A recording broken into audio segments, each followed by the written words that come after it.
obviously got to talk some Cold and look in the rear view and talk about this tour and get your opinion on a couple things. And dude, 25 years of Cold this year celebrating, and most importantly, celebrating the third album, Year of the Spider. And I'm kind of curious, man, when you just think of 20 years of Year of the Spider, what body part hurts first? Is it the left elbow, the throat, the right knee? What Oh hurts my the God. most, man? I feel it's my heart. Mode. I'm just getting it's Spider being back on tour. I think that record was recorded in the cold. So it just kind of got our name back out because we had did a couple tours previously, but it didn't have all the fire that this one has. So it's nice to have everybody back, man. It's really good. And technically, I guess it would be the 21st anniversary of Year of the Spider, or was supposed to, because initially it was going to come out in October of '02 and then got pushed back. And I'm kind of Yeah. curious, man. It's kind of the chicken or the egg thing. Which came first, the tune kill the music industry, or did they kind of force you into writing that? Was that a mission statement or predicting the future? It's funny you say that. I feel that everything was going really well with us at that time, and the record label. We were all bros. Mm. So me writing that song definitely maybe hurt some feelings unintentionally.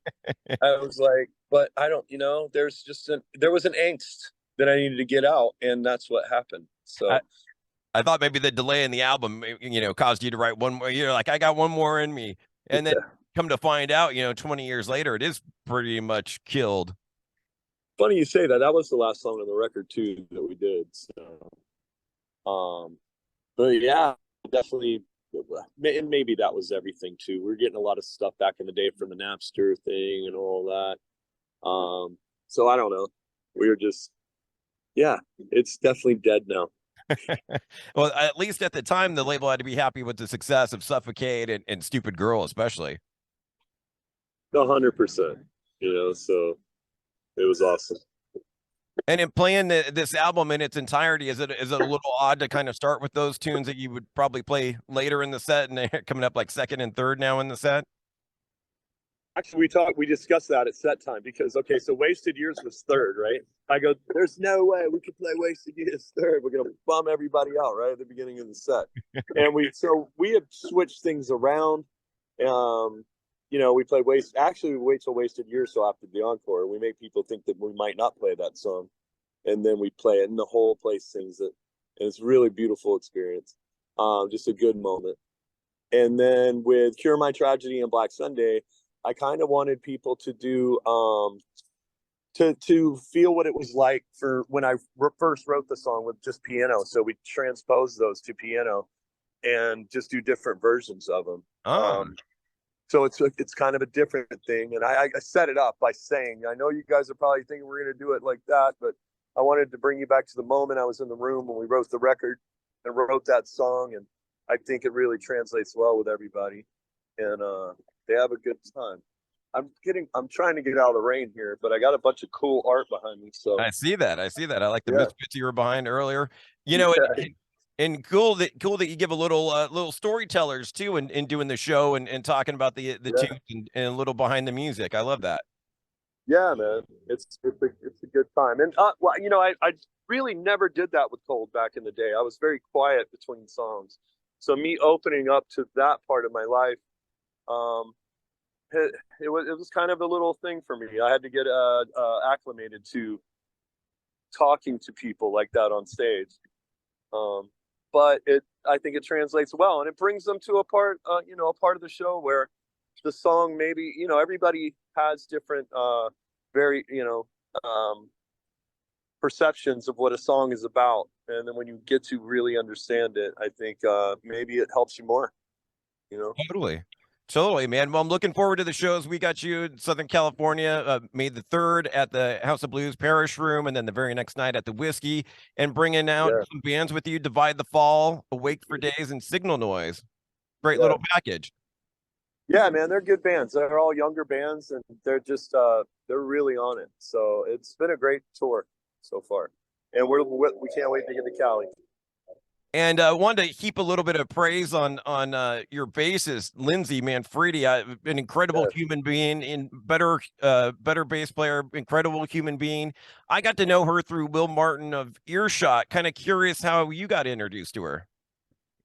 Man, I actually had fans hit me up because we did have a bass player at the time when I signed with Napalm and we were doing the things we can't stop. And I had mentioned to a couple of fans, I was like, I've always kind of wanted to have a woman bass player in the band just to give it a little different diversity and things like that. So I started getting on Facebook. I don't think Instagram was really, well, it was a thing back then, but not as much as Facebook for us. They started sending me all kinds of different people that played bass. And then they were like, how about this girl? She's perfect. She's got the spider on her arm. Called her and I just go, hey, what are you doing? Like for the next couple of years. She freaked out because she was a Cold fan. She had gotten the tattoo years ago back. She was on our street team. Oh wow. I didn't know that she was on our street team until she came out to California and lived with me for a few weeks.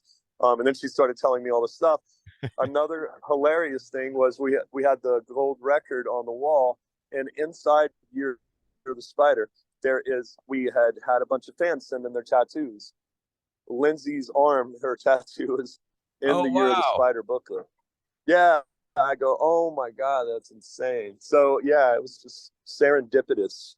You know, It's great, and she even it's very contributed cool. on the things we can't stop. Right? She got some writing on that too. I saw. Yeah, Better Human, man.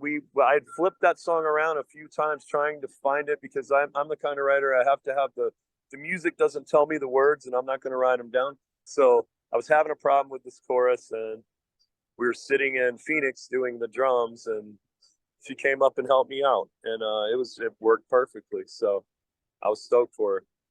Beautiful, man. And being that it's been a few years since that album, are we starting to put some ideas together for the next one, or what are we thinking? We are, yeah. We have two of the guys, our two new guitarists are from a band called University Drive, which we had brought out with us on previous tours. And they're my favorite songwriters. They're just a dope indie band, but they're a couple of my favorite songwriters. And so to have them we're going to start up in January and be in that mode and create and all that. It's going to be really cool. Man, cannot wait for that, dude. And looking forward to the new music. Last thing I got for you, man. We're one of those old school radio stations. We do mandatory Metallica every night at 10 p.m., which you're going to be a part of. And kind of curious if any lyrics that grabbed you, touched you over the years of Metallica you would ever think of covering, maybe on the new album or something, or for charity. Who knows? Man, I don't know if I would ever cover a Metallica song. And I'm not that familiar anymore. I used to love Metallica when I was younger. Like I remember Metallica had the Cult open up for them, and Yeah. it was the first concert that I ever traveled various states to see them play. Like I traveled from Jacksonville all the way to Virginia just to see that concert. Wow. And it was amazing. But yeah, I don't know. I don't know about any lyrics. Certain lyric comes out that inspires me. There was a lot. There was a lot of them. What was So your I'm no help to you on that at all. what was your introduction to him? How did you get introduced to the band? Do you Oh remember that? Lord, Metallica. Yeah. Yeah, I mean, we were all partying when we were kids, and it was just when they came out, it was a big deal. So, Master of Puppets, all that. Yeah, it's just everybody played it, and we all fell in love with it. We were like, it replaced Iron Maiden for us for a little while. The next heaviest band. For sure. And what about a song? Could we play a song for you for mandatory Metallica? You can. Um,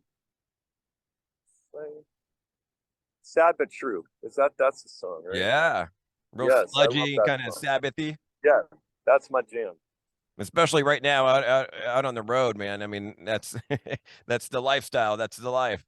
Beautiful, man. Thank you so much for the time. Can't wait to see you out there at the House of Blues show. Thank you, my friend. Looking forward to it. Thank you for this. I Thank appreciate you. you. Thanks. Bye-bye. Thanks. Bye.